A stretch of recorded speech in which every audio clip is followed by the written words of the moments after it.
There is no greater threat today to Canada's interests than the rise of China in world affairs. Later today, Michael Chong, the Conservative Shadow Minister for Foreign Affairs, will be introducing a motion demanding clear actions of the Liberal government. It will ask for a decision to finally be made on Huawei's participation in our 5G system.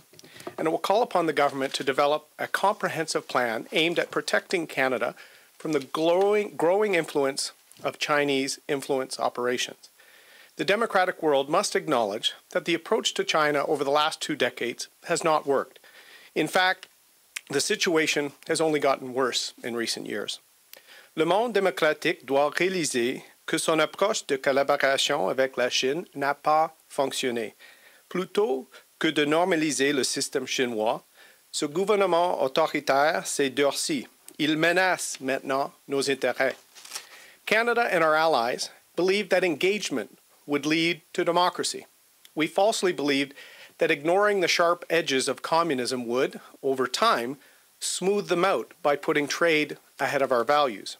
Canada was so committed to this belief that we happily joined our allies in accepting China into the World Trade Organization, a decision that we now know had catastrophic impacts on Canadian workers.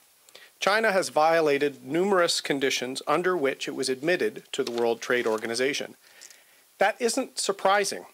Everything carried out by the Chinese Communist Party is deliberate and planned, from their lobbying campaign of Western politicians to secure that WTO admission, to their efforts at disrupting our industries by dumping state-subsidized cheap commodities and ignoring intellectual property laws.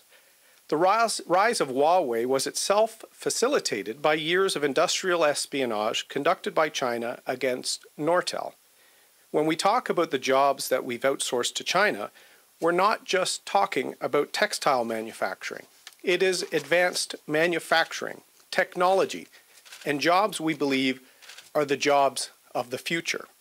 Intellectual property theft, counterfeiting, and digital piracy are not exceptions to our dealings with China. They are the reality. And it's high time our government and many corporate leaders realize that. We may have lost Nortel to Huawei. We can't undo that, but we can and must learn from it. Because if we don't, we have to accept that another company will be next. Nous étions tous fiers de Nortel, un succès canadien, mais nous n'avons rien fait pour le protéger du cyberespionnage chinois. Si Huawei est un géant mondial aujourd'hui, c'est parce qu'ils ont espionné et volé la technologie de Nortel. Mais le Canada a préféré se fermer les yeux pour ne pas enfoncer la Chine. Le temps des yeux fermés est fini. Il est temps de se tenir debout, dénoncer et répliquer au cyberespionnage chinois. But this isn't just a matter of industry and trade. This is a matter of human rights, dignity, and freedom. For too long, our country has watched the long arm of Beijing establish itself on our soil. We tolerated Confucius Institutes, basically propaganda outlets, under the belief it would be great for our kids to learn Mandarin through programs financed by the Chinese Communist Party. Professors tolerated a dilution of their curriculum on human rights after being repeatedly told that their teachings shouldn't offend students from mainland China. And we stood by as pro-Beijing media outlets disseminated anti-Western narratives and propaganda in our communities. In recent years, however, this has taken an altogether darker turn. Canadians of Chinese origin have been threatened by foreign agents in our country. Anti-Hong Kong protests were organized in Canada to bully democracy advocates. Uyghur students in our universities have been deplatformed and menaced in coordinated actions, often led by Chinese consulates across our country. And the very values we hold dear, like openness, justice, and tolerance, have been weaponized against us. It is now fashionable in some quarters to say that standing up for human rights is anti-Chinese racism, and that denouncing Chinese state bullying is paternalistic. When a dictatorship starts having so much influence to the point that protecting Canadian citizens on Canadian soil is now an open question for debate, you know we have a problem. La Chine menace maintenant des citoyens canadiens sur le territoire canadien. Le premier devoir du gouvernement du Canada est de protéger ses citoyens. Mais le gouvernement libéral est tellement fasciné par la Chine qu'il refuse de protéger nos intérêts. Je n'accepte pas cela. Those most hurt by the weaponization of our values against us are the brave Canadians of Chinese origin who have heard of friends disappear in China, who have witnessed democracy crushed in Hong Kong, and ultimately, it is the Chinese people themselves, many of whom look to our democracy, rights, and liberties with admiration. I cannot say this enough. The conflict we currently have is with the Chinese Communist Party, not the Chinese people. And we must also recognize that the Chinese state speaks for the party, not for its people. Facing a challenge as big as this will require a national effort, from the highest levels of government to the individual choices of consumers. We must speak openly about the stakes at hand. Chinese web of influence not only undermines our government's response, it shakes our citizens' trust. While the Trudeau government is ignoring the problem, Canadians are worried we aren't doing enough to stand up to Chinese aggression.